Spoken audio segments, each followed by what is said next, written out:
But all that stuff, like, again, like, I don't think he's like a racist person. I would never label him that. I think when you're young, when you want to make fun of somebody, even if it's out of jest, you go for the low-hanging fruit. You attack the easiest thing to attack. That's a good point. Right? The most obvious thing to attack. And for him, when he saw me, being Chinese was that most obvious thing. So there's another memory I have where in gym class, you have to, you're in the locker rooms, you're changing, and a lot of shit happens during that time when you're changing. The bullies, and they went up to him, and they basically, one by one, punched him as hard as possible in his chest or stomach. And then bam, first person, and he just stands there, no reaction. But you know it hurt. The next guy comes up, bam. And then he's like, yo, he's taking it. He's taking it. Because I feel like in his mind, don't show you're weak. Yeah. Do not give in. You're not going to cry. You're not going to do anything. Just go about your business. You're here to get an education. I don't even think it's an education. I think he's just like, I got to fucking get through this year and go back to China. I don't you know. know What I'm saying? I don't know. What, do you get groggy after the podcast from the drinking? Like my body doesn't process alcohol. Like, Oh, wait, if you're going to drink with me, I'm going to get a cheaper bottle to drink then. I don't know if my reactions are slower, like to anger. Like maybe I'm just like, cause you guys do stuff now, but then I just like, I'm still processing. Whereas before I would be like, what? Baby steps, Eric. Baby steps. All right. So is this like the last get together before y'all Yeah. do your Christmas shit? Yeah. Damn. I'm glad that Justin can make it. It's different, you know? I also try my best to get here because I was Actually, you know working what? that day. Now I so just- Yeah, Howie wants to make sure he gets the credit too. I have to. Yeah. Wait, where are you going for Christmas? I'm going home. Oh, Yeah, going home again. Ain't that a bitch? You got to fly back again? I feel, but Ain't that a bitch? it is weird. I don't know. It's like I prefer hanging out with both of you like together. I don't like hanging out with either of you individually. Well, maybe you be okay as long as it's not too long. It could be Eric just really doesn't like it Slightly hanging out with quite me one-on-one. Like, I don't have that adverse reaction to Because it. it's very competitive for him. You know, you understand. What do you mean? No, it's not. What do you mean? He wants to like rule over you. No. He wants to dominate me? No. Oh, it's a little sexual. No. No, it's just different. He wants to bully you into I like submission. I like the vibe. I like the vibe. Wait, hold on. Is Eric a bully? Honestly, I think he can be sometimes. Like, in all seriousness. Yeah. He can be, yeah. And I think he knows that inside, and that's that thing he tries to fight It's sometimes. the victim becoming the bully. Is that what it is? No, I think, yeah. All right, cheers. Cheers.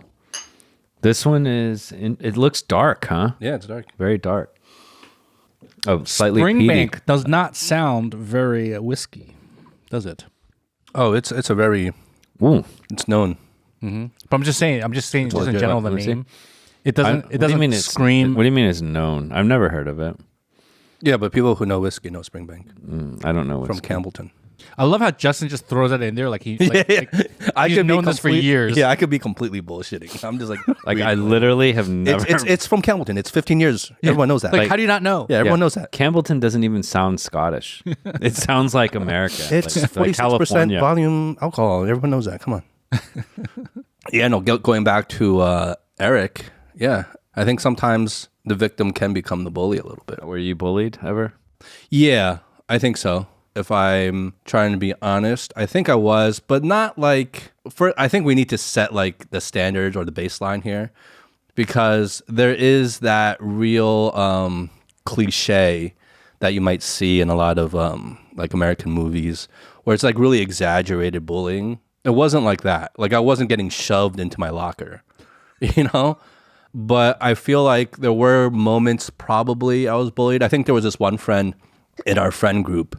He was kind of more the overcompensating alpha male at that time. He was like really into lifting weights, and he was like, you know, all those cliches about that overcompensating alpha male kid could apply to him at that time. But we were actually really good friends. But in public, his persona could lead to behavior that you could classify as like a little bit of bullying, like verbally. You know, He would make fun of you. But not to you though. No, to me sometimes. to you as too, yeah. well. Well, like he did it to everybody.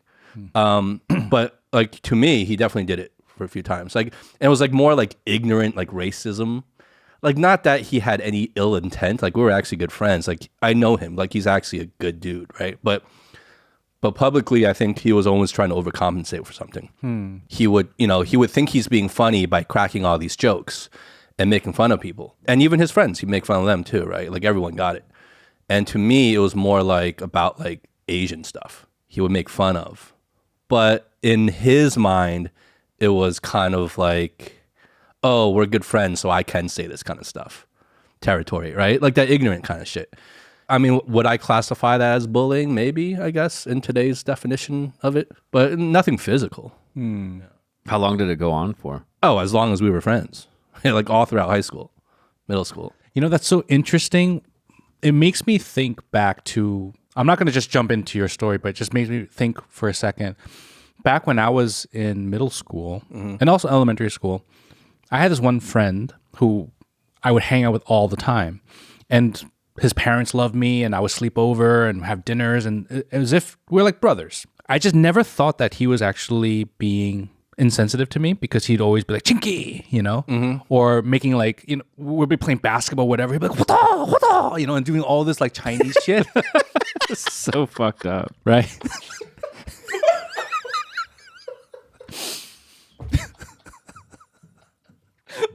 How could you even play basketball with a straight face? Like, would you be cracking up the whole time, or did it get really annoying? No, probably? it was just annoying. And then I guess my personality at that time was that I would just ruin him through my sports. You know? Yeah, he would do shit like that. Or if we got into a verbal argument, he would definitely bring in Chinese into it. Yeah. For sure.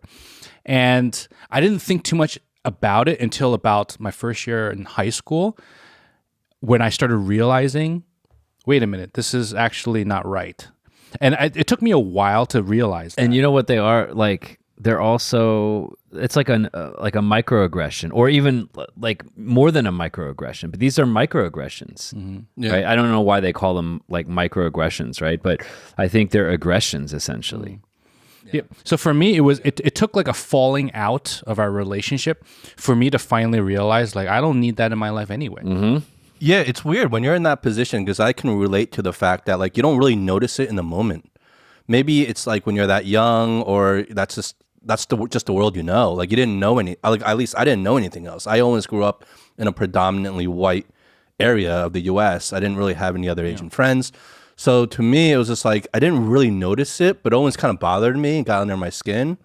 And it wasn't until much later you kind of realize, oh, okay, that's what's happening here. And the kid I'm talking about, we actually became roommates in the first college I went to. Gettysburg? Yeah, Gettysburg. So we bunked together.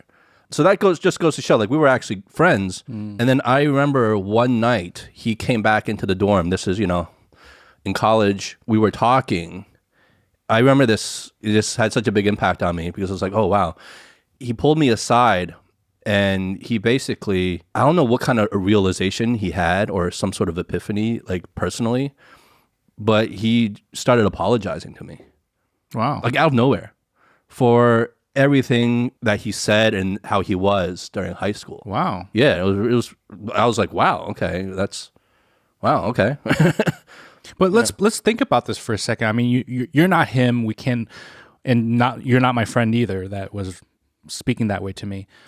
But I kind of let it go when I was younger, because I felt like we were friends. He treated me well outside of those racially descriptive words that he would use towards me. Family was very nice to me. Everything was fine. It was just that. Yeah. When we got into heated arguments or in the moment, the Chinese jokes would come out. And I would just equate it to just youth. You're just young. You're ignorant. You don't know any better. Yeah, you don't know any better. Did you ever call him out on it? Like that it bothered you? Well, we had a falling out, and then he switched schools. So we just stopped talking. And I remember maybe like 10 years ago, he left a message on my Facebook. And he said, oh, hey, how's it going? It's been ages. I see you're doing pretty well. Just to let you know that it's awesome seeing your posts on Facebook, blah, blah, blah. And it was just a very friendly little thing. And that was it. And then you were like, Motherfucker. And that's when you pulled out your nunchucks. Yeah, I did not hold any grudges. I did not. It didn't really affect me that much. It only came up when you started saying the story that I thought about it again. I thought a lot about like my experience, and what I think it is. I think he apologized because once we were in college, it's like the first time you kind of exit your little high school, middle school bubble, right? And you're kind of more in the quote unquote real world than you are, let's say, when we were in high school and we were very much in a bubble there. I think that's when he started learning, when he started interacting with people he didn't really grow up with, that he couldn't really be like that in the real world. And that kind of maybe triggered him to reflect back on how he's been. And maybe that's what led to his apology. I really don't know. But all that stuff, like, again, like, I don't think he's like a racist person. I would never label him that. I think when you're young, when you want to make fun of somebody, even if it's out of jest or out of what you think is like just friendship or whatever, and you go for the low-hanging fruit. You attack the easiest thing to attack. That's a good point. Right? The most obvious thing to attack. And for him, when he saw me, being Chinese was that most obvious thing. Right. And I was like the token Asian guy in our friend group. So that was the thing. Yeah. We made fun of him too. Right. Because it's like we didn't just take it from him. And for him, it was like more like his intelligence. Right. He was like kind of like the dumb jock. And so we would like make fun of his intelligence. And then so like everyone, and then this went around and around. Right. So everyone just attacks what is the low hanging fruit again. The easiest thing they see to attack, that's the thing they'll attack. And for me, it just happened to be the ethnicity. So I don't think there was any real maliciousness there in my experience. It was thoughtful for him. He shouldn't have done it, obviously, because it could have a lot of negative consequences. But the fact that he was able to realize that was also good for him.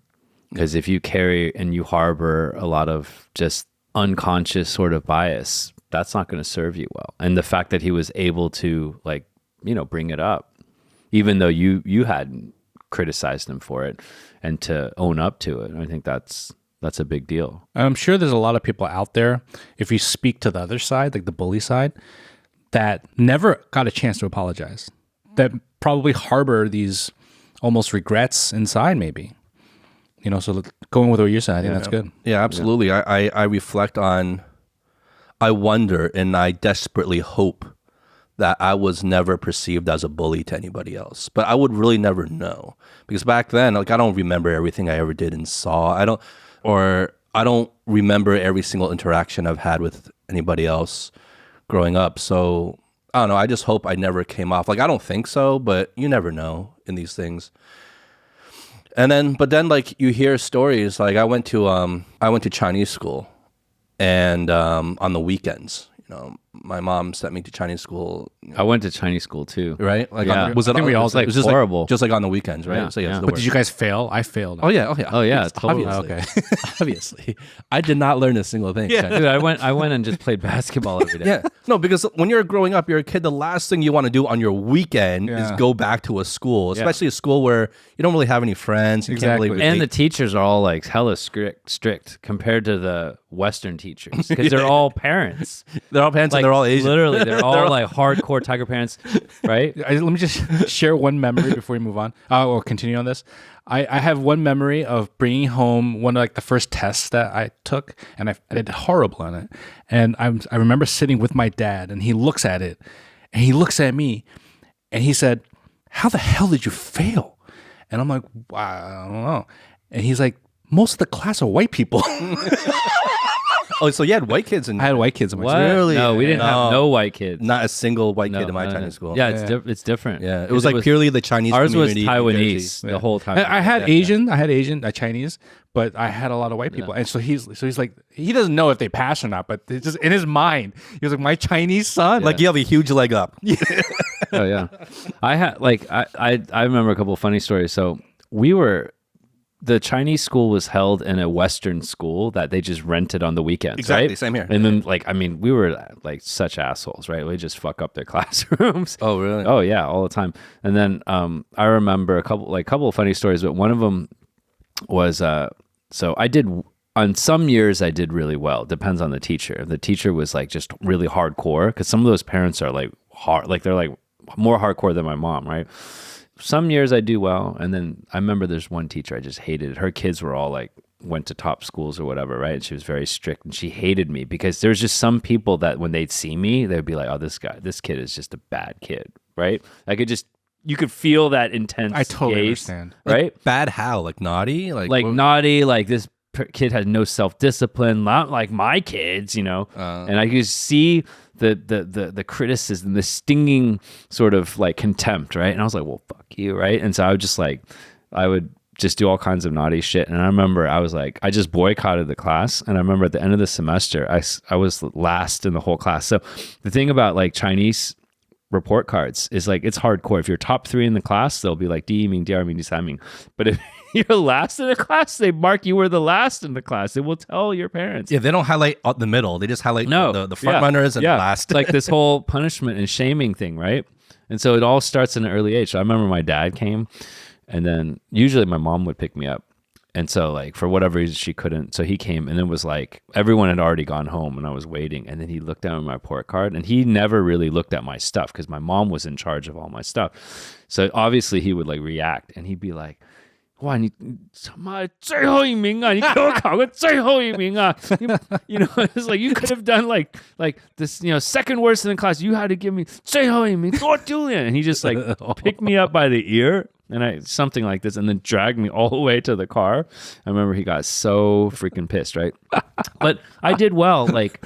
I got top 3 like all the time. It just depends on the circumstances, right? So here's the funny thing. So if you get top 3, you get a certificate.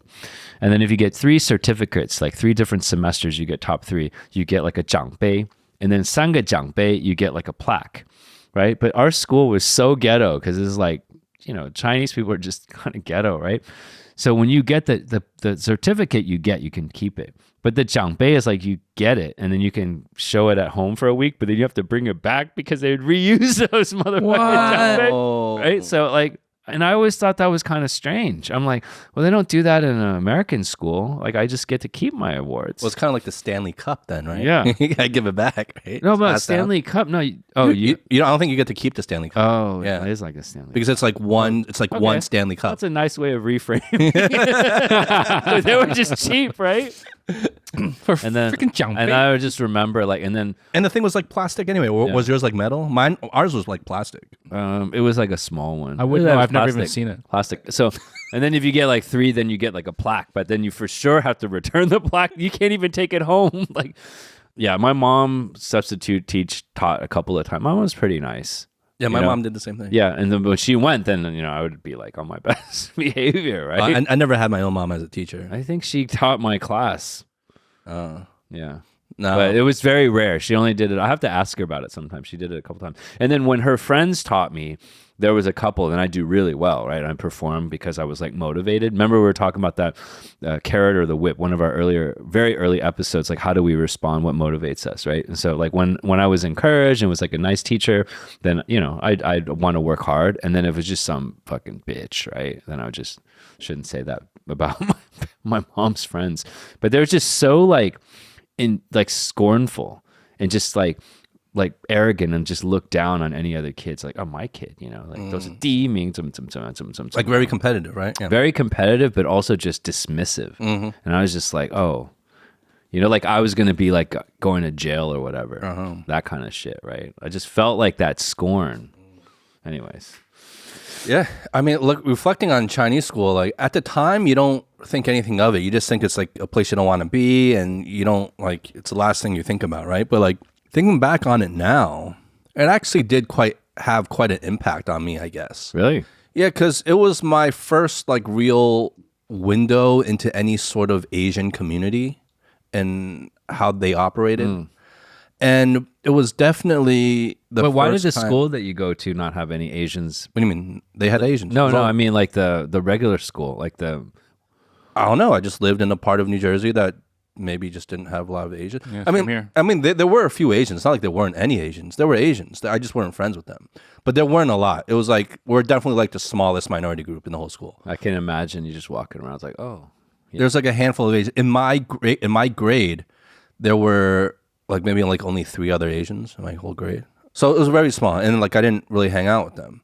But like I never thought anything of it until I started going to Chinese school. And I think what Chinese school showed me or highlighted to me the most, obviously, was how different I was as a Chinese kid in New Jersey, especially in that community. I couldn't relate to anybody in my Chinese school class. And because it was the first time I noticed that I was a lot different from them in terms of my social experience and my social surroundings and the things I did. So I was skateboarding, I was listening to hip hop and ska and rock and, we were drinking and doing all those stereotypical shit kids do at that age in the US. And every time I went to Chinese school, I was immediately surrounded by what I would say were the stereotypical Chinese nerds, right? And these were great kids. I'm not saying that trying to say that in a really mean-spirited way. I'm saying it's just that stereotype, right? They studied really hard. They looked and dressed the part. They probably had parents that were the tiger parents. They were into computers and they didn't have a lot of other friends. And, but is that really true? Or was that just your perception of them? It was, I think for they had no friend. I mean, the fact that they're in computers, okay. No, they had other friends, but the other friends were also Chinese nerds, right? So it's well, I'm saying that in the sense that it was just an observation I was making in that oh, okay, and then maybe there were two other kids maybe in the whole Chinese school that were more similar to me. Yeah. But for the most part, it was wow, I'm kind of an outlier here. Well, how do they perceive you? Were they afraid of you? I wouldn't say they were afraid of me, but they definitely perceived me as that kid too. So you just kept your distance, they kept your distance? Yeah, I didn't really interact. I was sitting in the back of the class. I didn't pay attention in class. I was listening to Mobb Deep in my headphones. It was a whole different the world is so different now.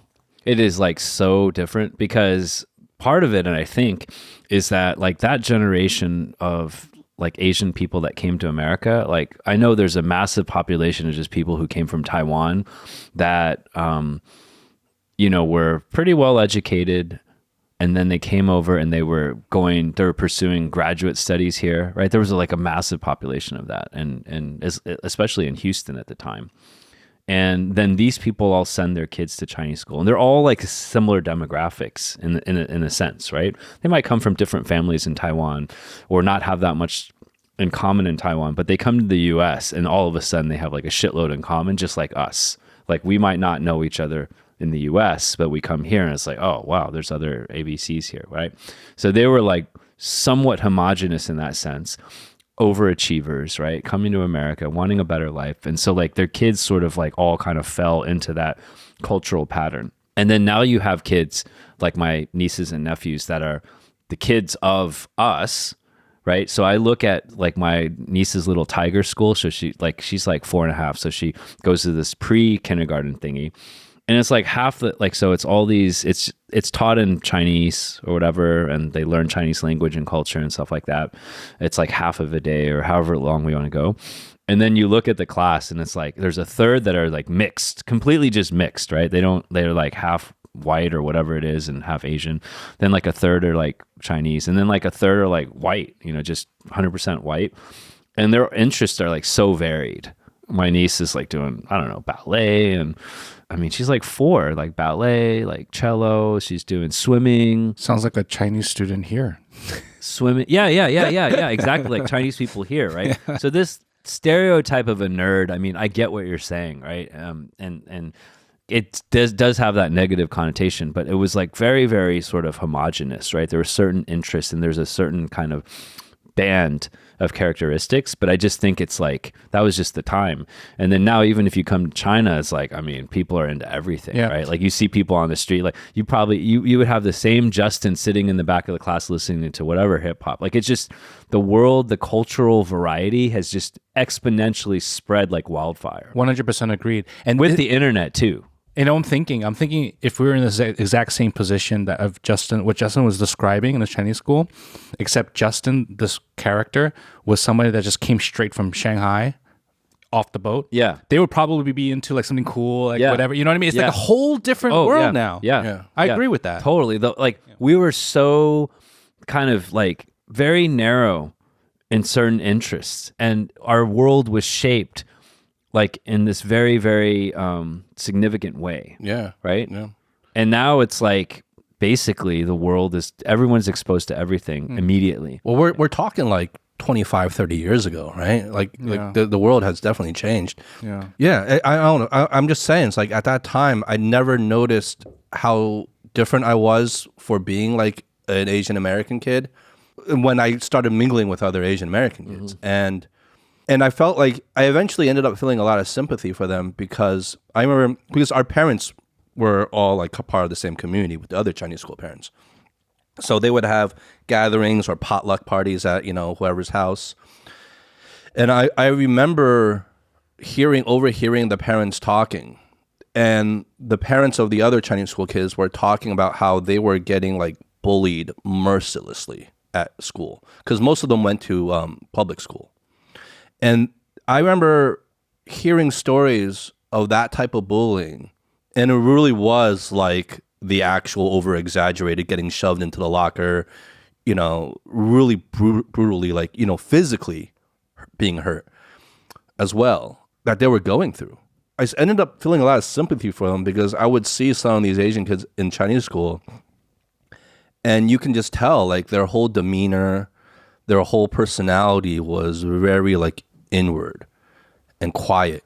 And I just can't help but to feel some level of sympathy for, like, what the mind fuck that does to you at such an early age. And I'm so grateful I didn't experience any bullying to that degree, because I don't know how that would psychologically have affected me, right? I just don't know. I would think I'd be the type of person that would fight back, but you never know. I just don't know. Like, even if you were to fight back, still that traumatizes you in some way anyway. Yeah. I have this image of when I was in high school. I might have mentioned this once in a previous episode, but there's this one, we had an exchange program, and we had like Koreans, Japanese, mainland Chinese in our school, but not a lot. It was like 8 in total, I would say. And it's not like we didn't have Asians in our school. We had a lot of Filipinos, but as like a Chinese American, I can only name one other one. And basically, there's one guy who was from mainland China. I don't remember his name. Never had any classes with him. Same grade as me, though. All I remember is walking through the hallways and seeing him. He always dressed very nerdy, like very weird, like polo shirt and khakis, and just like holding his books really close to his chest. Polo shirt tucked in, too, yeah, right? Yeah. Everything's tucked in, very like the stereotypical nerd. Like Urkel. Yeah. And he was like very skinny and no fashion sense at all, and just like holding his books, like getting to his next class. And I can tell you, every single time I saw him, he would get thrown into a locker, or he would get like bumped really hard. And that was like the thing. It was like either you get thrown into a locker or you get bumped, right? So your books would, or your yeah. stuff So would, you get hurt and you get like you like shoulder checked into the wall. Checked. Yeah. That's the big thing, right? You just bam, and then you just keep walking. And it's done by a certain sect of people, like the bullies, and they wouldn't. There's no reaction. There's nothing like nothing like that. Just keep walking, right? And it's just to it was like be an asshole. Brutal and merciless. Yeah, like, just to be. It was like like a demonstration of their power. Yeah, and like how insignificant. It's been like being a small fish in prison. Yeah. So that's how it was in my school. So it sounds like you guys understand this.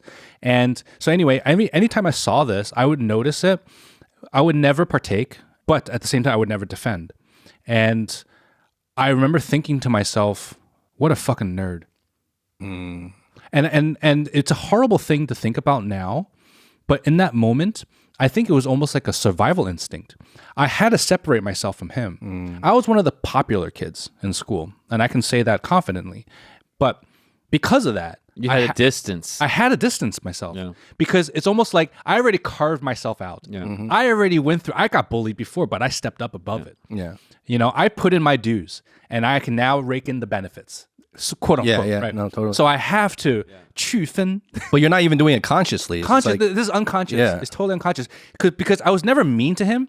Those few times that we had interaction, I would just be normal. It'd be like, 客气, and that's it. I wouldn't go out of my way to befriend him. I would not go out of my way. Meanwhile, the cut to now, he's like that dude in Crazy Rich Asians, Jimmy or whatever. I didn't finish watching that.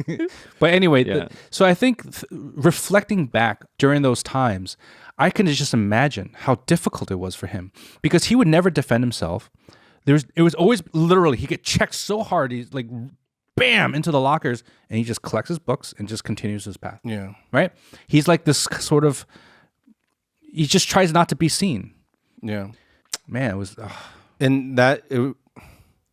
I think, we talk about privilege on the show sometimes, right? And there definitely is that thing of popular privilege, right? Where you see examples like that, and you're like, why don't you stand up for yourself? Why don't you fight back, right? Like, you're like, why don't you do these things? And it's easy coming from, like, I guess the social circles we were a part of to say that. Mm-hmm. But yeah, I don't know. I think that's popular privilege. Like, we were in an environment where at least for me, like, yeah, I like popular crowd, right? And my school wasn't as violent as that to begin with anyway. But yeah, you look at that and you're like, why don't you, like, you get angry at the person. You're like, why don't you fight back, do something. And then I guess it's not that easy. Yeah, let me just add in one more detail that to help further paint this picture. So there's another memory I have where in gym class, you have to, in the locker rooms, you're changing, and a lot of shit happens during time when you're changing. Oh yeah, it's like showers in prison. Exactly. Yeah. And so I remember one time in gym class, like I know what prison's like. Yeah.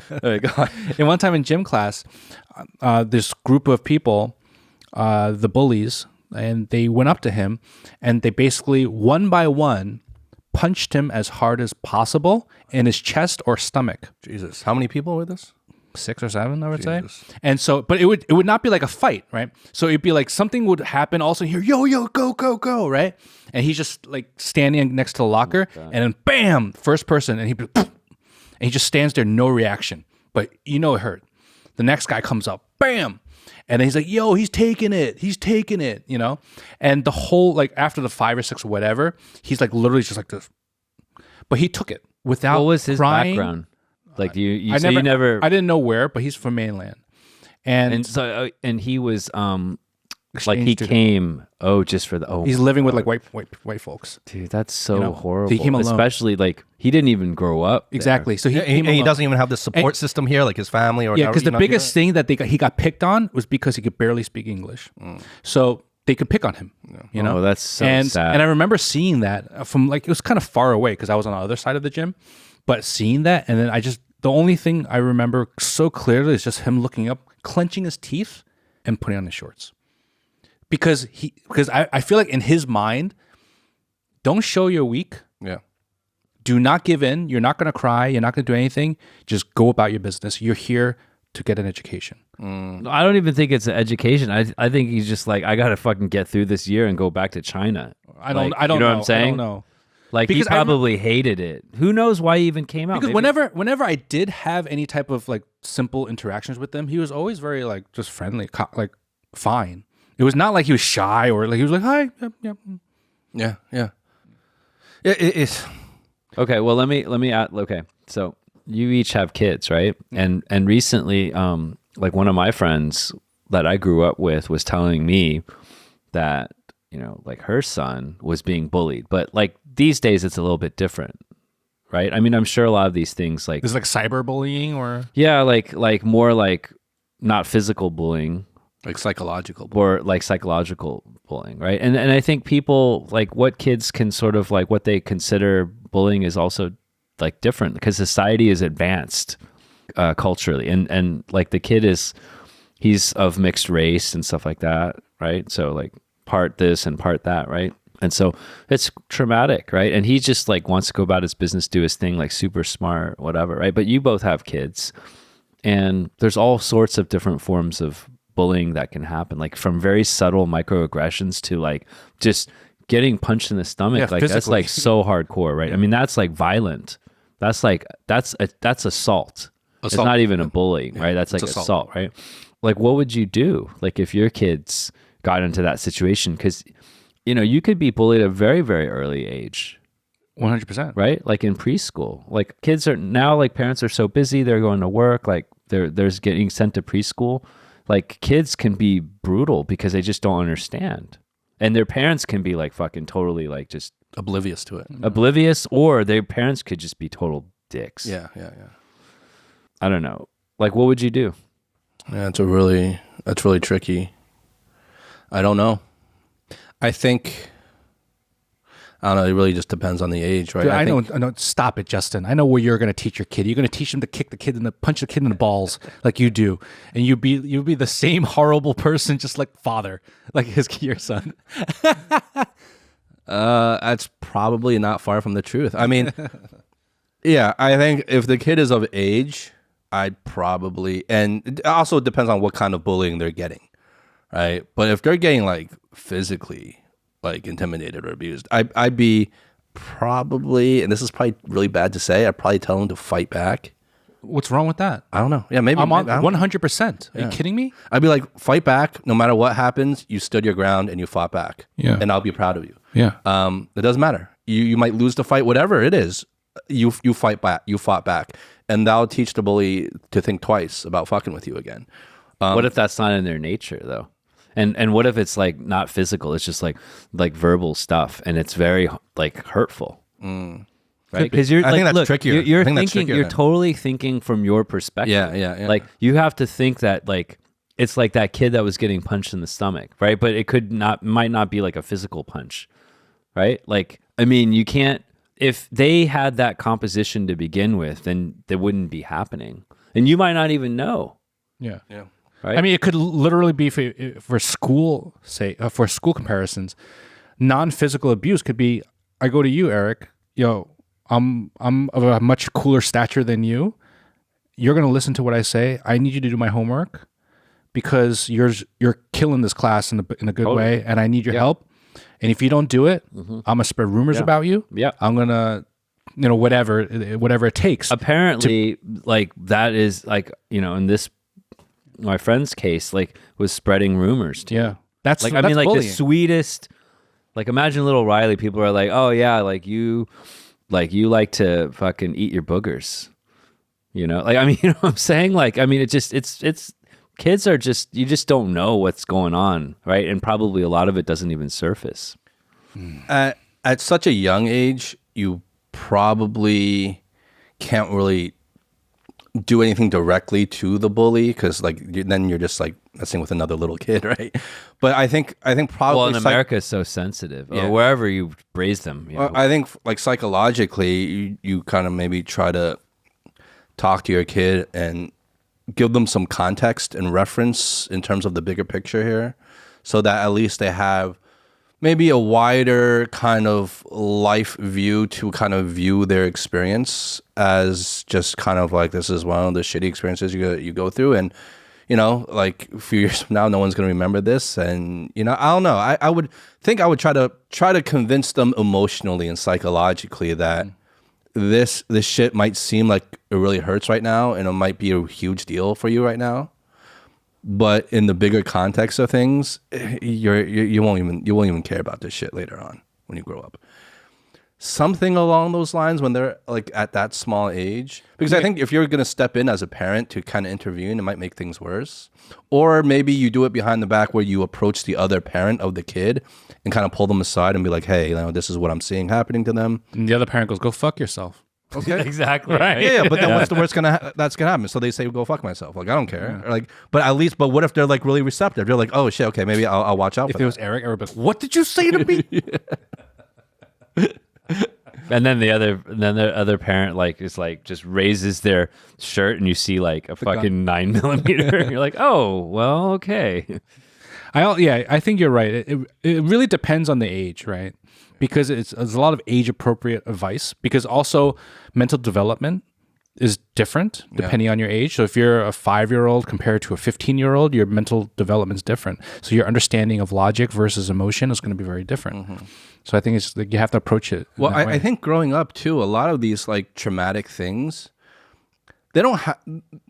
Obviously, the experience itself is a huge thing, right? But I think what makes a lot of these traumatic experiences for kids being bullied worse is that they feel like they don't have anyone to talk about it with, and they don't necessarily have that support system, either because maybe the family doesn't know about it, or maybe the family knows about it, doesn't care, or not that type of parent. I don't know, whatever it is. And so they feel really isolated in their pain.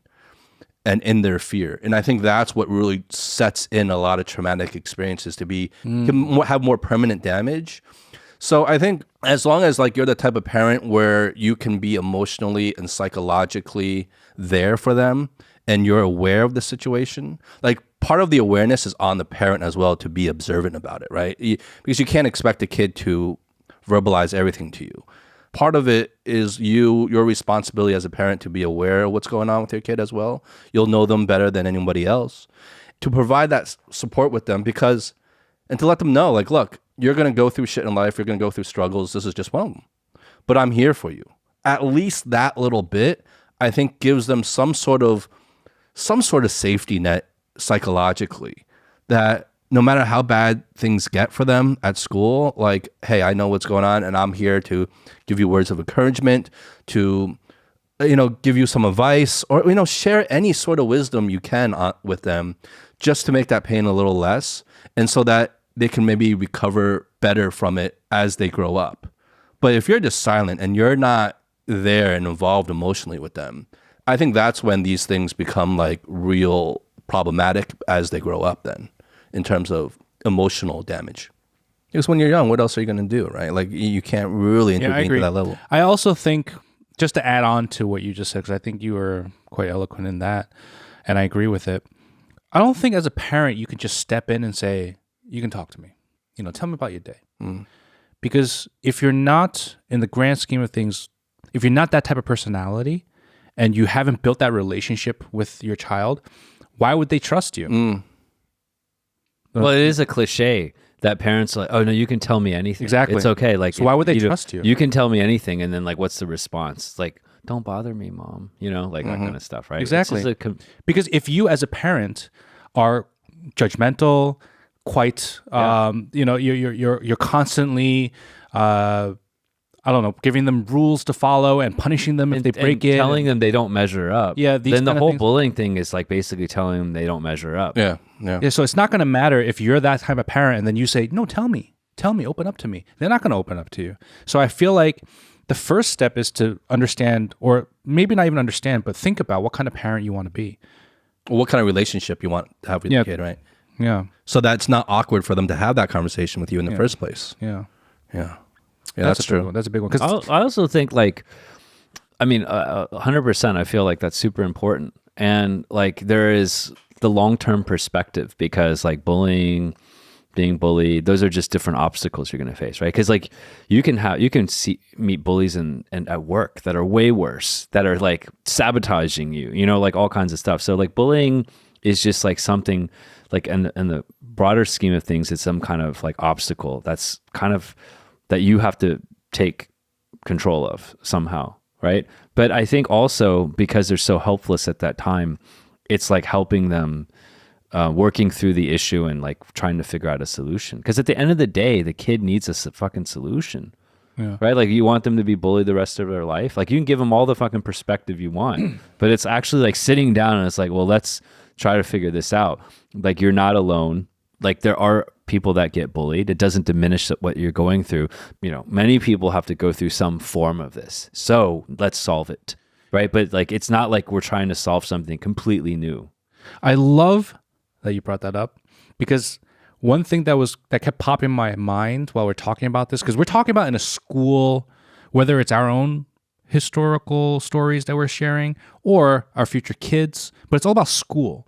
But bullying, it's not limited to school. Yeah. I mean, adult bullying is a thing. Yeah. Well, right? Sexual harassment, like, I mean, anything, relationship bullying, anytime where there is a power difference or a perceived power difference, and there are systemic kind of differences in society, then these things kind of happen. So I think so going back to this, right, one is what is your job as a parent? And now I'm telling you like how to be parents, right? But I'm just saying in general, right? Because like, I think like it's metaphorical too, because we help people at work, we help, our families and stuff like that. It's that like from a very early age, you're trying to help them build up their defense system, so that like when they encounter any situation, they have the mental fortitude, persistence, all of the traits that they need, right? To be successful, you're also teaching them like how to be self-motivated, self-aware. There's a lot of things, right? So that training program has to start at a fairly early age, while you give them the opportunity to be joyful as children,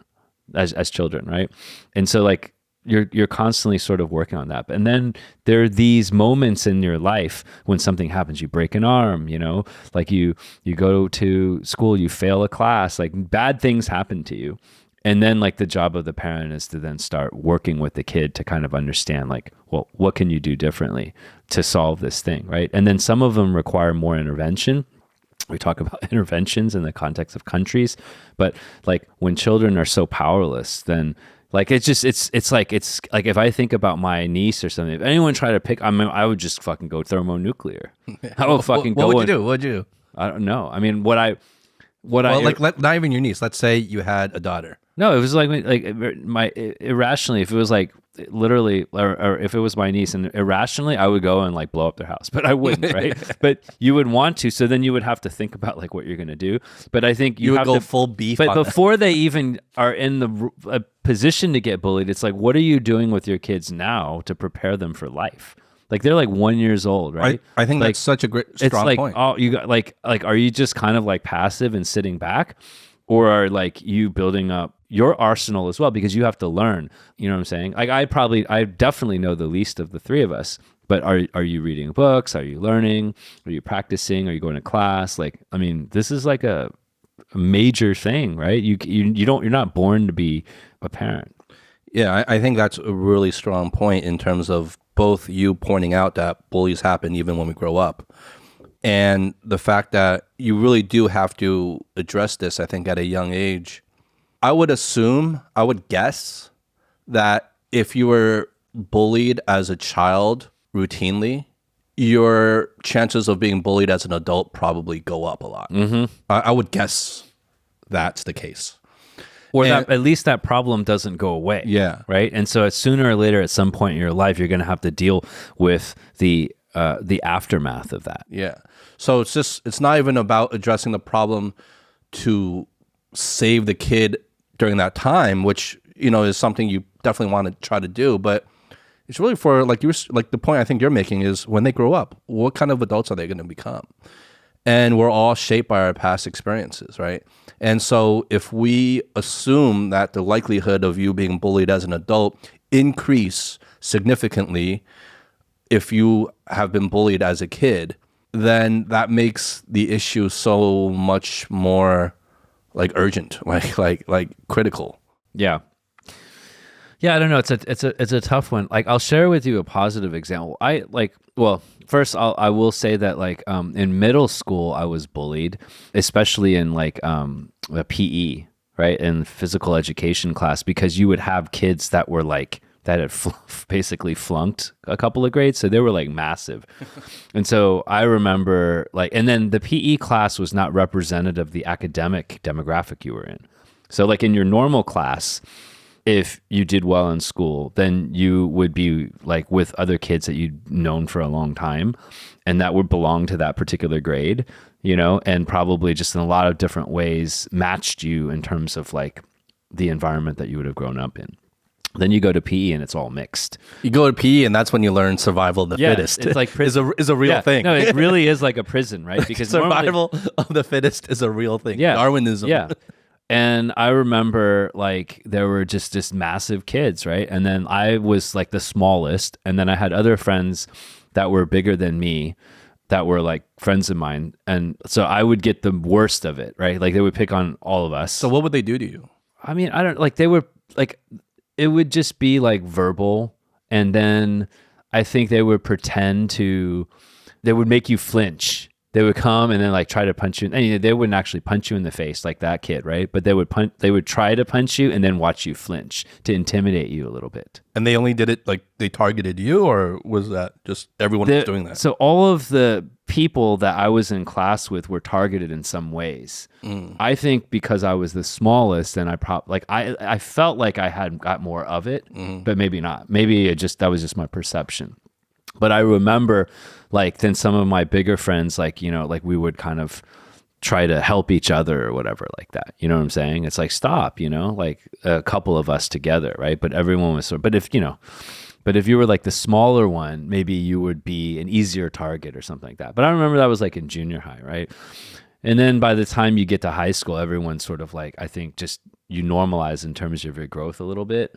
And it's like somehow things become a little bit more like less stark. Yeah, I think middle school is probably middle school is like the worst, right? The worst, and then so I just remember like at some point I went to high school and then everything was just pretty normal. I was like, oh yeah, those people that picked on me, they just went to they went to like probably the prison high school or something, and they just got funneled into like another route. And I wonder what happened to those people, long term.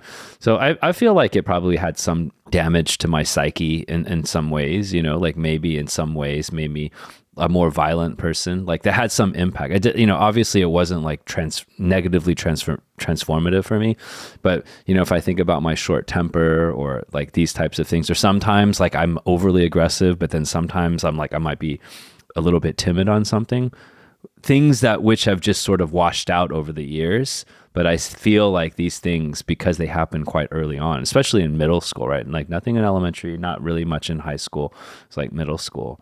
There was a little bit of that, that impact, right? But like you're gonna meet these things throughout your lifetime, right? So really building up that like sense of yourself is important. And I do think that though, so on the positive example, so like when Anne was a child, and Anne's like really good at sticking up for like, she's like no one would ever like kind of bully her, right? You can tell she's got a very strong personality. And like, I think it came from like her parents doing a really good job.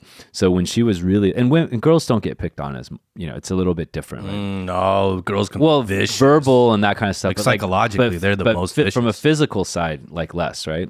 So when she was a kid, like there was a boy that was picking on her or something like that. Like really, really, maybe, I don't know, maybe she was 6 or something like that. And what I appreciate about what her parents' approach was, it was kind of like they sat down, they listened to her, and then, she was complaining about this. As she sort of recounts the story, she says, okay, so her parents are like, okay, well, first of all, like if you don't do anything about this, it'll probably happen like every single day until you figure out a way to solve this. So like you have to solve this. We can help you, but we can't go to school with you. So like if you don't do anything about it, then the chances are you're going to get like beat up every day or whatever it is. So like they gave her some reality to it and they were like, okay, but let's try to like figure it out. Right. So then her dad just gave her like, they broke the problem down into a really small piece. And it's like, okay, the next time the boy tries to grab you or do something, right? Because when they try to do that, they're not going to expect you to do anything. So don't be afraid. You take his arm and then you just bite it as hard as you can. Just pretend it's a chocolate bar, right? Just don't worry. Like, don't think about anything. He won't expect anything. Just bite his arm as hard as you can. Just try it out. See what happens. The next day, the kid comes over, maybe tries to grab her, something like that. And she's like, okay.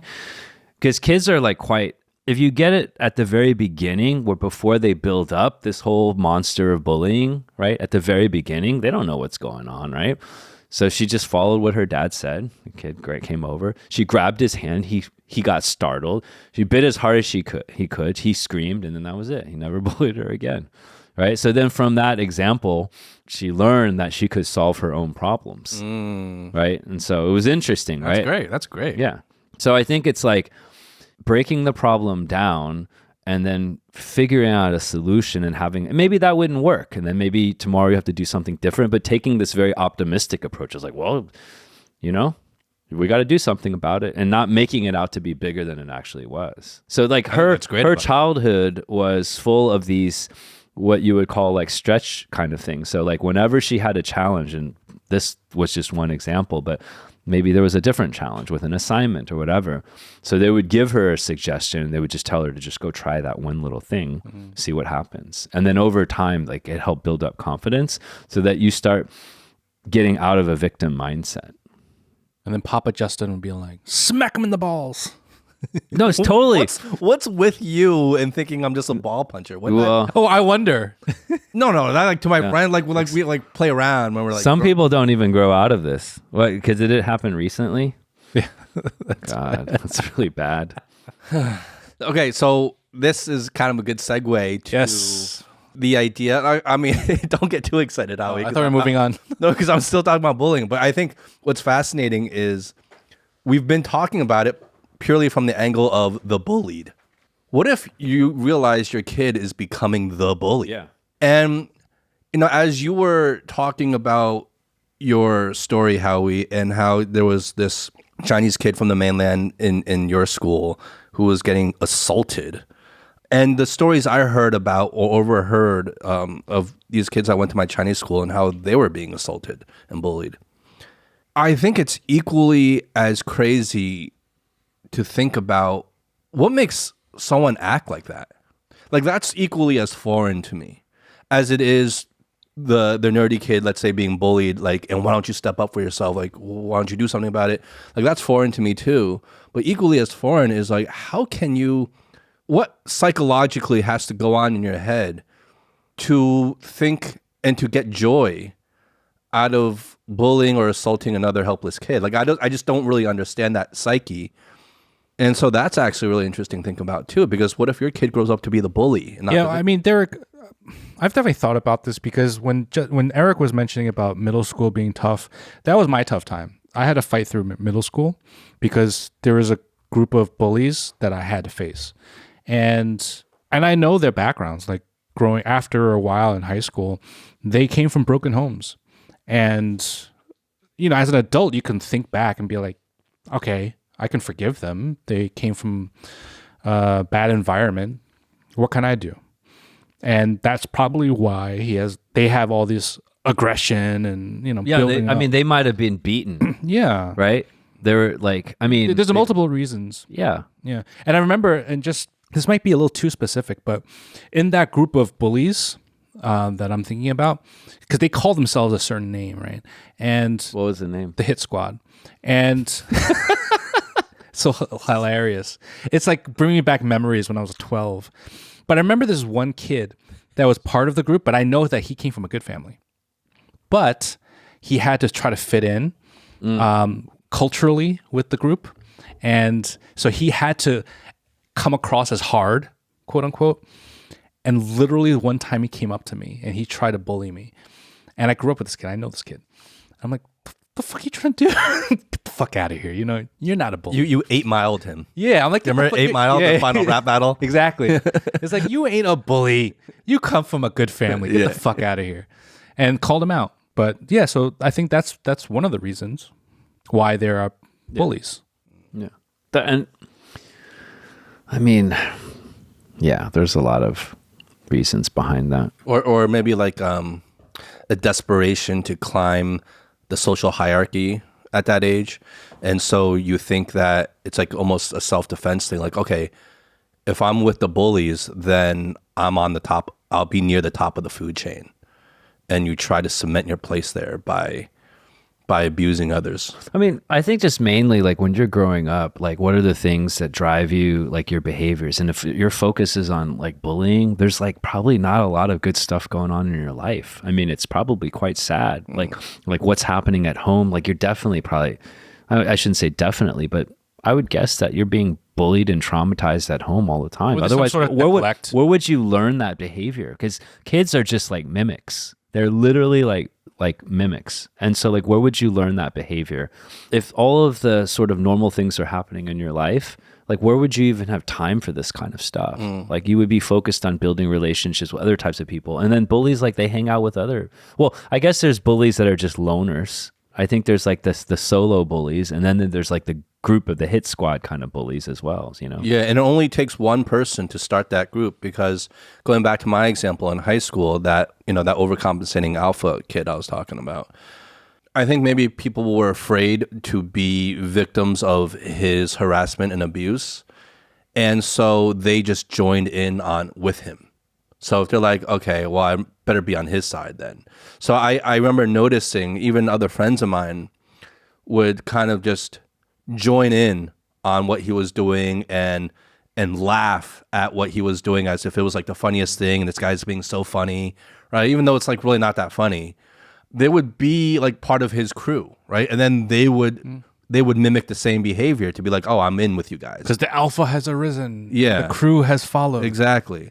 So you have that people where people are just afraid and they'll join in. Even if they weren't like maybe neglected or going through the same, like maybe if they're not from a broken home or whatever trauma they've been through, they'll just join in just because, kind of the whole social hierarchy thing at that age is real. And you do all sorts of crazy things to fit in.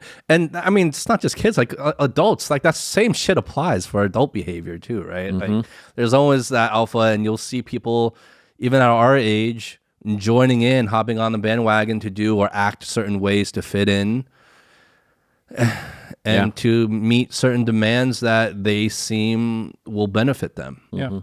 I mean, I feel like the adult equivalent of the bullying a lot of times come from just a sort of like a power struggle, right? Just people who are willing to do whatever it takes to gain the upper hand in some way or another. That can also be misconstrued as bullying. Yeah. Well, I just like, I mean, to end this so we can move on to like some other quick hit topics, but it's just like the role of like helping your own children also become like good people and develop like emotional regulation, kindness, like, like the lack of compassion in these bullies is very alarming, and so, but compassion is something that has to be role modeled. And I just want to add one more thing, because we didn't really talk about what can you do to remedy the bullying, because what can you do? We don't know. I mean, actually, we don't really know the answer to that But just question. in general, is there a systemic way to end bullying? I don't think so. Because every case is different. Exactly. So I think it really comes down to one thing. I think the only way to combat bullying is sort of like what you just said, Justin. You kind of have to figure it out. Sorry, Eric was saying it. Sorry. With Anne's parents. Yeah, with Anne's parents. You kind of have to figure out how to remedy it from a case-by-case basis, because there is no systemic way to cure bullying. You can't cure bullying in high school. You can't cure bullying in your workforce. It's not curable. But the only thing you can do is to sort of protect yourself, from the bullying and know how to handle it on a case-by-case basis. Or like what Anne's parents did, like they broke it down like a problem to solve. Yeah. And you broke it down to its parts and you try to address those parts. Yeah. At the same time, you're giving them kind of words of wisdom about the bigger picture here. And these are struggles you're just going to have to overcome. And if they can get over these like one little problem at a time, the biggest takeaway I got from that was that it builds the confidence that you can solve your own problems. And that's huge for a kid to learn. Right? That's huge. For everything. That's everything. Yeah. And bullies are always going to target like the weakest. Or what they perceive as the weakest. Yeah. And so like, I mean, there's a lot of things. I think like once you get to a point where like you see a lot of bullying, then there's something already that has gone wrong, for you, like way before that, so. Cool. Well, I think it was pretty interesting to talk about bullying. I haven't thought about that in a while. Yeah. All right, let's do some quick hits. Let's do some quick hits. But you guys can tell me like what you want to talk about, right? So AI race is heating up, right? With Google Gemini. I heard that you guys had a conversation about AI without me. Yeah, we did. Was it Snooze Fest 2023? I mean, it's one of the best episodes we've ever done. Probably our best rated episode because we actually know what we're talking about. Now, Taylor Swift. Time Magazine Person of the Year. So, that was an interesting one. Now, why don't we just give her the Nobel Peace Prize? Yeah, I think so. Yes. Taylor Swift is huge. And then Ohtani. Shohei the huge contract? Record $700 million. Yes. Over and 10 then years. sports related, also LeBron James and the Lakers just won the NBA Cup. Oh, they just won? Yeah. in-season tourney? Yeah. And then there's a bunch of polarization. There was a Republican debate. So, I don't know. Let's stay away from the NBA thing. I don't think our listeners care about the NBA. NBA, no? Okay. Yeah. Ohtani, yes. but regardless, I think what you were saying, the holy grail, that idea of immediate, real-time reaction and conversation with AI to be able to problem solve and do things for you, especially if you put it in a robotic skeleton. That's where my first thought came. When you guys were talking about this Gemini thing, talking Putting about it into robot, multimodal, right? I was talking about, yes, the combination of that technology combined with robotics. Yeah, that's the next step.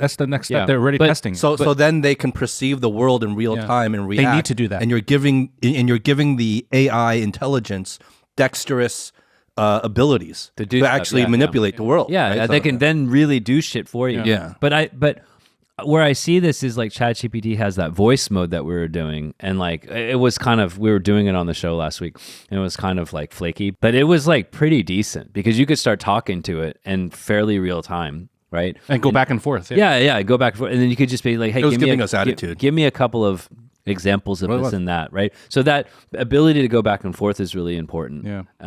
And I think it'll be really useful. But I think it's just like another technology in 10, 20, 30 years. Like, I think like humans will still have the upper hand and we'll just be using this in our service. Yeah, we'll see. I see. Can we get back to the Taylor Swift thing, please? That's so much more interesting to me. What were Why your... is Taylor Swift more interesting No, to you? No, she's not more. The fact that she got Time Person of the Year is very interesting. Didn't Do Sam you have a Altman- beef with that? Didn't Sam Altman win? No, he was CEO of the year. Oh, CEO of the year. Taylor Yeah. Swift got Person of the Why? Year. Well, no, that's my question. I don't know. Like, What? I'm not immediately against it. I just want to know like what are the factors for that, given all the other shit that's going on in the world and other people involved in all the other, like, why is she the Person of the Year? Like, why is Eric, that? can you share with us why? Is there like criteria?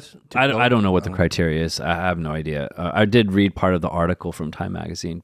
If I like, my friends are huge fans, but if I were to, Can you chat GPT? if I were to briefly summarize, it would be like her incredible impact and influence as a cultural figure, like an economic powerhouse, and a musician. I mean, I think she is impacted like $5 billion, like more impactful than even like Sam Altman or something like that, right? Just in terms of like economically, culturally, like she starts dating, Travis Kelce in the NFL, and NFL is already like the most popular freaking, sports in the US. And then like she becomes the headline of that. And then this just whole phenomenon, like she broke, like her concert last year, the ticket sales like broke all of the systems. Just her level of popularity is so, I mean, this is North America, right? When you talk about person, but I think globally she has massive, massive, massive impact. And she's just known as like the way she stays fit, like her concerts are legendary. They're like 3 or 4 hours nonstop. Like, I mean, she is like incredible sort of performer. So at the level of like Beatles, Elvis, in terms of her impact, like culturally and from a music perspective. And then if you run the numbers economically, just a powerhouse. So she's just a really wildly successful artist. I would give. But And- why, and like, I why- would- it's like, to me, but it's the same as like, well, if you can name Kim, then you can name Kim Kardashian like Person of the Year. But I would put her. I don't think Kim Kardashian comes anywhere close in terms of her fan base. Like Yeah. the Taylor Swift fan base is like yeah, it's huge. insane. It's like Beatlemania. But I'm going to put her against the Michael Jackson test, man. I mean, Michael Jackson. right. But the people are already putting her against Michael Jackson and the Beatles. No, but even if like let's say Michael Jackson was around today and it was like the height of his legendary, career, like I would still probably have maybe an issue of Him winning? him winning the Person of the Year. Like, why? With all the crazy shit and really important, like truly important shit that's going on. You in don't the think world. that her positive impact on the world is actually an antidote to all the crazy shit that you're talking about? So Maybe it is. That's Who is- ignorance, if anything. I'm just not in her world. So like I don't know any Taylor Swift songs. I don't know anything. I just know she's very popular. Like I know of her. So I'm not in that world. So maybe I'm very biased because like I'm just like, well, this is coming out of left field for me. But maybe like I guess like if you're really into popular culture, you know all about her. Maybe it's not so just out of left field. I just don't know. Like okay, well, I let's don't back know up. anything Let's about back her. up. Yeah. Let's back up, right? Because if we look at her impact as a cultural icon, like all that stuff, like clearly she makes a strong case because she's broken all the records in terms of that, right? But let's back up because what you're saying is that being a cultural icon, economic powerhouse, that's not necessarily the criteria. if that was the criteria, she's like number one. Like she crushes, right? I mean, all the data is there. Like you can do the research, right? Because as you say, you don't know anything about her, right? Okay. She's changed the music industry. She brought her own catalog back, right? Because like all her music was owned by like another record company. I mean, she basically calls the fucking shots. Like no one has ever had that much power in the music industry. And she does it. And by all accounts, she's like a really, really good person, et cetera, right? Okay. But let's put all that aside, right? What on any year, like who becomes person of the year? Like, well, what would your definition be? Right? Like, what would be that criteria? Yeah, what is the criteria, right? 'Cause you just shot it down, right? Like, No, like what is to me, the criteria? like, maybe I'm just like equating person of the year to like the similar status of like winning the Nobel Peace Prize. So to me, like I'm just putting that, like maybe I shouldn't. Maybe it's like completely two different things, and they have nothing it is to do. two different. I know it is two different things, Like, but I'm saying there's like 6 different Nobel Prizes. I know, but I'm saying like the stature in terms of the impact on the world, I thought was like, because like you had Nelson Mandela, like a person of the year, like okay, Obama, first black president, right? That okay, I can understand that. So it has to be a politician? No, it doesn't have to be a politician. I was just thinking in terms of like really impacting the world. I mean, I guess Taylor Swift really impacts the world. Like she has no impact on me personally, but I'm not part of Okay, that. well let's so. go back and actually see. Like I'm not saying she doesn't deserve it. I'm just saying it it just came out of left field for me because I guess my perception of being the person of the year is let's not back. accurate. Let's go back and look at who was actually selected first, right? So let's actually like. I mean, it came out of left field for you, but if you don't know anything about it, then it's kind of that's a pretty not a very. You're also putting a lot of credence into Time Magazine's person of the year. Yeah, but it doesn't matter. To me, we're just saying that's like big. Yeah, it's a pretty big thing, right? But let's just we don't know anything about it. Okay, so last year Zelensky. Okay, the year before that Elon. The year before that Biden and Harris. The year before that, I don't even know. Greta Thunberg. Climate activist. Yeah, climate. Okay? You don't know Greta? No, I don't. Okay, the Guardians the year before. The Guardians These are, of the galaxy? The Guardian. What Guardians? I guess they're just journalists. Oh, so journalists who were violently attacked or slapped with criminal charges. Okay. So that's more of a metaphorical thing, right? 2017 was the silence breakers. So the Me Too people. Right, Donald Trump, 2016. So it's all been political. Not all political, but Merkel. Pretty much all political. Ebola fighters was 2014, right? Okay, so this kind of So you had journalists. So Taylor Swift is kind of left field given the history here. Pope Francis, Barack Obama. Okay, 2011 was the protester. It was Zuckerberg, Bernanke, Obama, Putin. You were 2006. Bono, Melinda Gates, and Bill Gates because of their philanthropic work. Bush, the American soldier before that, the whistleblowers. Yeah, you don't need to keep going back. So kind of, okay, that gives us, yeah. So Taylor Swift is a little bit out of left field. Come on. You have to give me that much. I don't think it's I don't think it's out of left field. I think what left field would be like someone you never heard of, right? Like it'd be you could say that it is unexpected, but I wouldn't say out of left field. I equate the same. Well, I think what Justin's trying to get at, and my same question I don't have answered yet, is what is her actual positive impact on society? Like positive. I don't care about how much she's making. What do you think it is? I don't know. I'm asking. I don't know. I don't know anything about Taylor either. Is she doing some amazing philanthropic work? Is she donating all of her salary because that's never been done before? Is she? I mean, I don't know. Is she just selling records? And what is the article? Getting her album? What back does the article say about her? Did you read the article? There's a lot said. I don't remember all the detail. I'm looking at the article right now. I mean, it talks about her career. Right, it talks about the positive economic impact that she's made across the world. Let's see what else. So I guess maybe there's not one thing that stands out that she did that's like groundbreaking. I mean, she's very well respected for her integrity. That's one thing. Like, she's helped a lot of. Okay, so I'm just looking through stuff, right? I mean, I'm not trying to justify. I'm just saying things. She has helped a lot of indie artists through her influence. Like she's done a lot of work. What artists? Indie artists. Oh, indie like artists. She's really stuck up for them and used her power and her influence to be able to help them. I think her character is very, very well respected, and then people, and this is, you might consider this blasphemy, but there are now people that are comparing the lyrics of her song to like Dylan and William Wordsworth. So there are courses at different universities where they're actually looking at her lyricism and comparing it to famous, like William Wordsworth, right? A English poet. Does the article put into context her positive economic impact? Yeah. On the world. Well, she's worth $1 billion herself. I know that's how much she's worth, but what's the positive economic impact? Like, how do people around the world benefit from her existence economically? What do you mean? How because she does concerts all around. It's like the Olympics, right? Like, so she's making a lot of money. People around her are making a lot of money. How is the world? Because she's creating economic activity. It's like people are doing stuff. I get that. Yeah, and I'm explaining things, and then you're just dismissing them, right? All right. I'm not dismissing. I'm asking more questions based on your... Like, think about everything you're saying. You're like, oh, nothing it's so dismissive to me, right? Like, and I'm just like talking through. You're like, nothing economic is like, you're like, nothing economic is like, right? All right. This isn't going like anywhere. how, like, is there, like, what do you think? I think you're taking his reaction personally, which you shouldn't, because you are just bringing up an article. You didn't write the article. You didn't say I don't know the article. Exactly. Yeah. So I'm don't not get directing upset this about towards it. you. You should not get upset at all. Like zero at all. You have no connection to this at all. So I think. But what am I doing wrong here? I have no idea. I think it just became personal somehow. I have no idea how. So what do you think, Howie?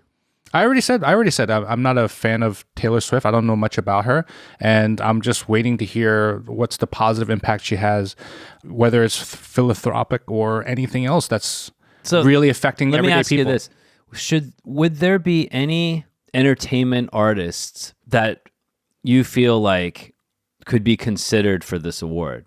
Right? Entertainment artists? Yeah. I'm curious because it seems more of an argument of like, should anyone in the entertainment arena be part of this? Right? I mean, not like Taylor. Yeah. It's just like, because you could ask that about any. Well, Bono, you said Bono was part of it with. Bono was part of it because of movement, a philanthropic. Yeah. Philanthropic, and he was with Gates. Yeah. So it wasn't like himself. Yeah. I think it could just like go Coldplay, for instance, right? Could Coldplay ever? Yeah, so I think that's what it is that we're putting a certain value to entertainers, and that value is obviously not enough to be in running for a person of the year when you're putting them against other people that may have other type of positive impact on society. Now, that doesn't mean that I think that no entertainer can win. I just, without getting more informed about Taylor Swift and all the endeavors she's done, you can't just be on the merit of how much entertainment value she has provided the people. Maybe because I'm not putting that much merit on entertainment then. Yeah, maybe. It's just a question. I mean, I don't know. I wonder if Bob Dylan ever won Person of the Year, right? I wouldn't be surprised if he did back then, right? So like such a cultural icon. I don't know. Yeah, but it's definitely What about the Beatles? Did Beatles win People of the Year? So for example, when the Beatles came out, what they did to music was a bit revolutionary, right? And what Elvis Presley did when he first came out, because it's something that is unprecedented and... Well, Elvis Presley is debatable. There's a whole community of people that would push back on Elvis. Maybe. Because they say he just took copied music from the black community. Yeah. Right? Sure. So... But nonetheless, but I get you as an icon. That iconic movement, like you can put your finger on one thing that you can say, okay, I get it. If it's iconic, then maybe Taylor Swift does fit the mold because I guess from everything I'm hearing about who she is, she would be like the icon of today, right? But what does she do that is different than any other people that have gone before her? I don't know. That's what I'm saying. That like, what's that thing that you put your finger on? That's my criteria, I guess. If there's like one thing, I think it's just the sheer rabidness of the fan base, right? And like, it's not like no one has hit that level before, but it seems to approach that Presley and Beatles level. I was just looking at an article here, and it says that the U.S. Travel Association noted that the total economic impact of her Eras tour, which is the one now, could exceed $10 billion. And so Northeastern University call it Swiftonomics or Taylornomics. This professor from there kind of commenting on that. That's crazy. 10 billion? Yeah. Yeah.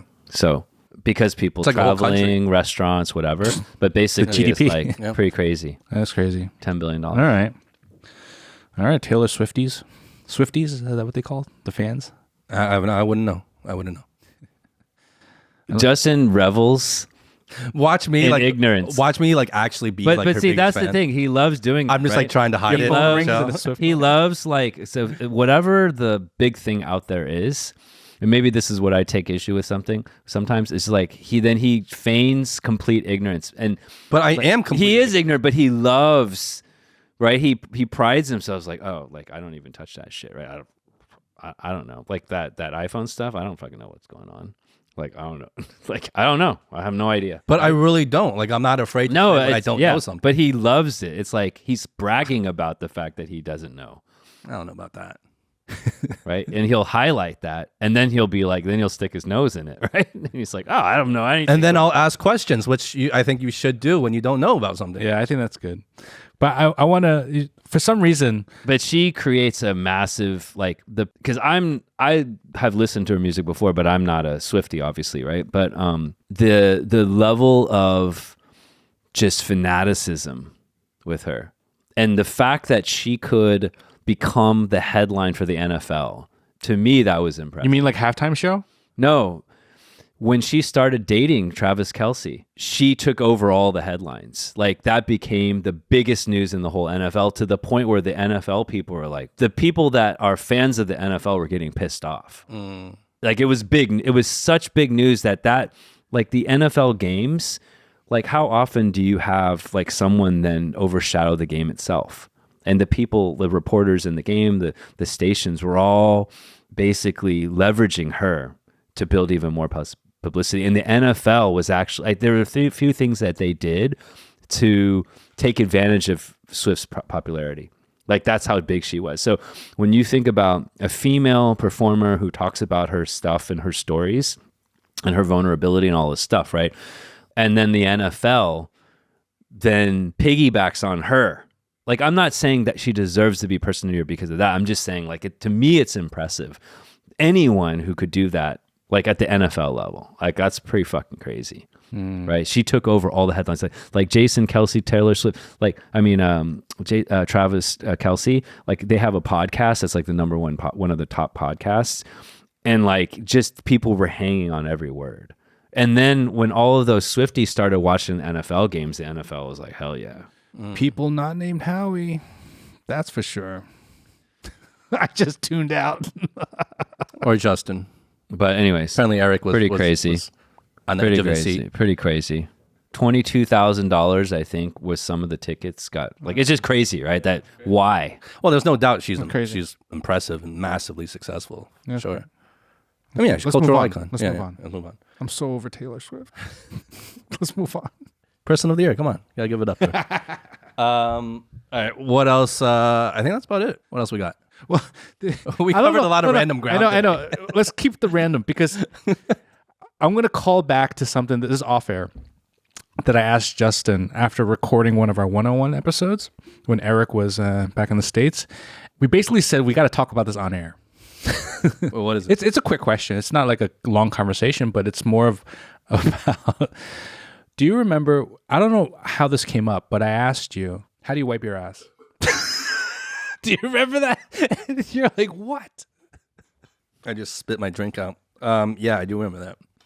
We're talking about like, do you wipe back front to back or back to front? What were we talking about? Or no, you squat or what? No, I forget. I forgot how it came up, but it was the funniest thing because it was so random. Oh no, I remember. I was telling you that how in the recent years I changed my wiping game, my protocol, and once you change it, you can never go back. So what I do is I use wet wipes now. Oh yes.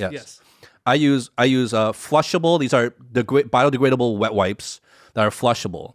And Is there a certain brand that you like?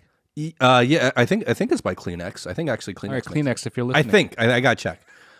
So this off air get or it- you on get- air? you It get was it off air. It was off air. We're talking about this off air. But we're doing it on air now. But you now get- we're doing it on air. But you get it on Taobao. You can get a bunch of them. Anyway, so what I do now is I wipe with the wet wipes to get clean, and I dry it off with normal toilet paper.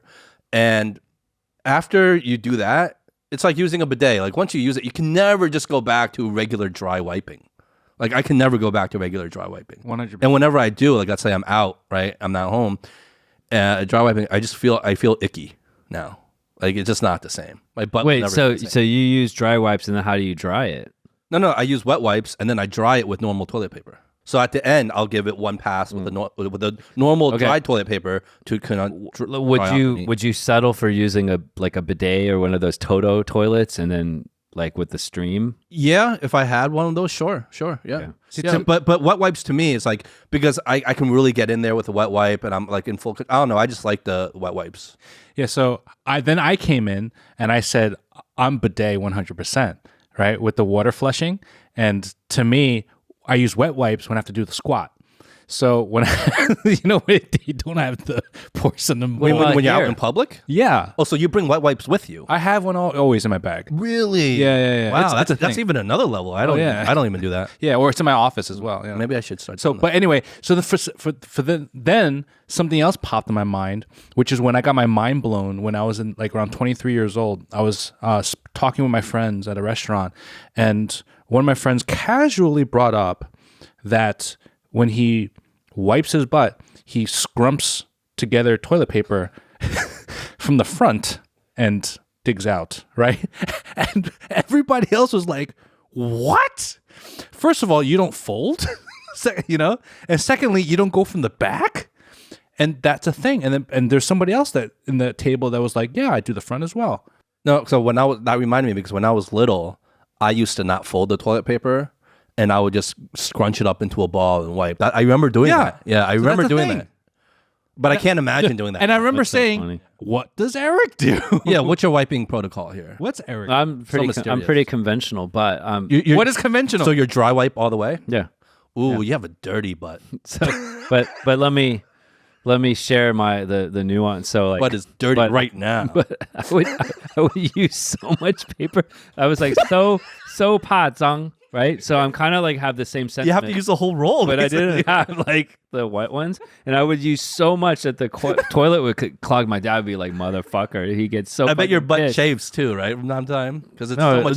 Because we would get the Charmin, like the triple ply, like blah blah blah blah. So it would be like, I mean, I just used a lot of, like, a lot of. I know what you mean. A lot of, but it brings to mind because I read about this a few years ago, which is I believe Dwayne Wade.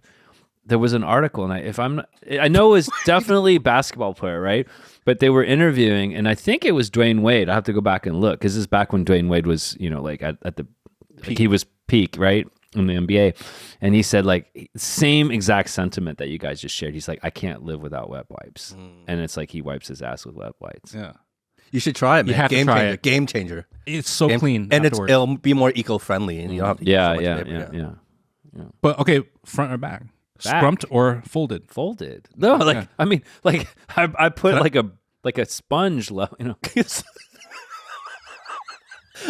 30 ply, like fold. That's why when I go to like those, I rarely ever go to any other restaurant, like outside.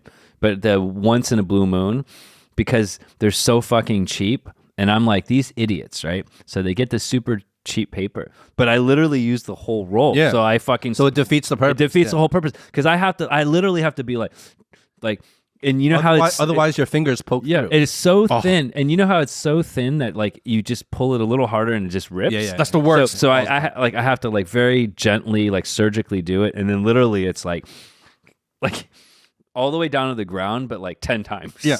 Like to and from the moon. Like you go to and from the moon like 10 times. Like kilometers worth. Yeah, like kilometers, right? And my dad just like, why? And I'm like, oh, it would be dirty. Well, no, because the paper, like it's so thin, it's like basically see-through. Yeah. It's like tracing paper. Like and you I see hate it through. because you, like you said, your fingers are pop through and it's game over. The worst. It's game over. The worst. If your fingers pop So through. You're in a real pickle then. It's happened before, and you don't want that to happen. You're in a real pickle. But I'll tell you, the secret though is just making sure that you really expel everything. Like when you're pooping, there's nothing left. Like, or you didn't finish the job. Well, so that's, I mean, I don't want to get too gross, but like sometimes you can't prevent it, right? It's just No, you got to finish the job. You got to like just sit, you know, and take the extra time and make sure that you're done. You're really done. Because the last thing you want to do is you're not really done. You thought you were done. You wipe the it. never-ending and then wipe. Oh yeah, The never-ending wipe. They call that the magic marker. Is that what's called? Yeah, because it feels like you're wiping a magic marker.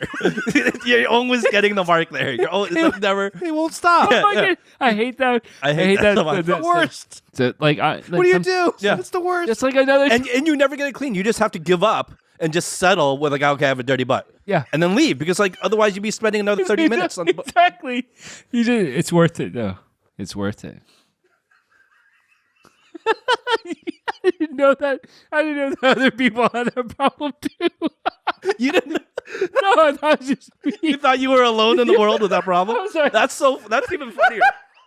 You thought you were alone in the world with that problem. Oh man. Eric was alone in the corner like, I'm the only person in the world with the never-ending wipe. I'm the only one that Pain has and isolation he must have a felt. defect. I'm the only one with a defective ass. This explains so much about your personality. That must have been so traumatic. Oh, God. That's the worst. I remember whenever that happened, like, oh, fuck. Wait, I get so angry. Yeah, when you get one of those. Are you know? back? You're back, right? Or are you front? Oh, so, okay. Full honesty, I mix it up. You do front? What? You lied. You were trying to be cool, like, you're down with me. No. Okay, so I don't do front. That's not my default. But as I'm wiping, occasionally, I'll give it one front pass. Sometimes.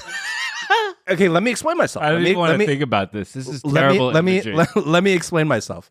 I've realized that there's certain times when you're wiping and you're just doing the back and you think you're clean. Like there's nothing showing, nothing clean, and you give it a front wipe, there's shit there. Trust me, try it next time. So when you go the other direction, you'll realize actually your butt's not that clean. Ooh. Yeah. So that changed. I tried that once. I noticed it. And so I do that. I don't do it every time, but every now and then I'll give it one front pass. Has it ever, like, tapped your balls when you're, like, pulling? No. It's like gets in the way, right? Exactly. No, I don't. Like, no, excuse me, sir. I don't Can reach. you move aside? I don't reach from the moi. front. I don't reach from the front, but I'll go in the direction of the front. Oh, from the back. Okay. I thought, like, you reach. No. How would I would have to stand up from the toilet and then go put my. Well, that's so much work. No, I go in the direction. I go frontwards direction, but from the back. Okay, I'm not a psycho. Okay. Yeah. I'm glad that it's clarified. Yeah, you go back and forth, of course. What do you mean? So In one wipe? you go back and You go forth? back and forth in one wipe? What? Wait, what? I don't know. So it's you're so it's already dirty on the first pass, and then you're smearing it back on the second pass. I'm trying to think. I just like I don't know. Oh my God, we're learning so much right now. Wow. We are now officially real friends. This is No, sorry. I think I go from front to back. in one with one swell motion, one swell. Yeah, one whoop. motion, and then you No, you you don't. No. yeah, and then you fold it in half, and then you go one more time, and then you have to maybe reload. Yeah. Right? Wait. So you go like that? One motion? Just one direction. One direction. One direction. Yeah. Yeah, Okay. yeah. Front to So back. it's not so weird. Okay. I thought he was going both directions. Like back and forth.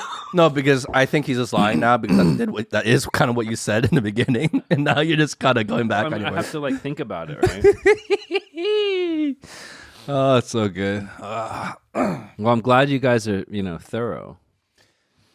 No, but it was just one of those questions that came up randomly after recording that we were like, that's a good discussion because we never talk about it. It's something that's very private. Nobody It's not ever. us. No one ever talked. Yeah, about it. it's a very private thing, but it's kind of eye-opening when you start talking. Well, I'll just share one story around that front kind of thing, right? So, like one time, like way back in the day in junior high, and I don't remember why this happened. Maybe the guy didn't close the door or something like that. But I remember, like we walked in the bathroom, and then we saw a kid, and he was doing it from the front, like literally from the front. So you caught him in the middle of wiping. in the middle of the and then everyone just like laughed hysterical, and it was just like Girls do it from the front, right? That's like what they do. maybe I don't know. I think usually it's like when they're peeing, like just kind of a little touch up. But I don't know. All I know is that when I heard my friend say, first of all, the surprise was bunching. So it wasn't, and he gave a reason why bunching, not folding. He said bunching creates all these crevices so that when you're like cleaning, it gets even better, like chunks and that's used to be what I think, but that's not true because the crevices don't create a solid contact patch for you to get a good wipe. Right. Yeah. So you're missing a lot of no. If you think about it, it's like okay. I mean, it's probably not as flat as this surface, but you need to like wipe it multiple times. And I can see why the wet wipes is good because if you are wiping a surface of your table, right, you need to make sure that like you get everything, all the. Let me ask you something right now. If there was a smudge of shit on this table, would you just wipe it with a dry tissue and be like, okay, you wouldn't. No, you would you would squirt like Windex or whatever. Yeah, totally. You get it wet. Yeah. Wipe it off. But the fact that with our butts, like for so long, we were just like dry wiping and then expecting like, okay, our butts are fine. Great results. Yeah. No. Well, I mean, and I think that just like at a more meta level, it's like everyone wipes their butts. Like, I mean, I think. Everybody. Yeah, like like it doesn't matter how rich you are if you're Time Person of the Year. Taylor Swift wipes her. Whoever, like or maybe someone wipes her probably butt for her. Probably wet wipes too. Yeah. Well, I mean, like, you know. Oh, I'm sure Taylor's a wet wipe kind of person. Because kids like their parents wipe their butt. I mean, you know, my mom might wipe my butt until you're a certain age. Yeah, we use wet to wipe our kids' butts. Yeah. Yeah, so like the stigma of talking about this stuff should be lifted because we should be sharing, like everyone should be sharing like better life tips, right? But yeah, better strategies to keep a clean butthole. I mean, like everyone has to do it. I think we just discovered a new section in our podcast, which is life tips. Wet wipes, guys. Just like daily little well, things. If you were like a kid in China, like, and then like you did, like they have their butt sometimes exposed, then you would really care about it. Now it's just covered up. No one knows if you have a clean one or, But you do. You know? Well, I know Eric is going to take a shit when he brings a mountain of tissues to the bathroom. That was funny. That was really to the moon and back. That was funny. Yeah. All right. Well, that's it for today, folks. I'm Justin. I'm Howie. And I'm not Time Magazine Person of the Year. Right. Eric. Be good. Be well. Peace.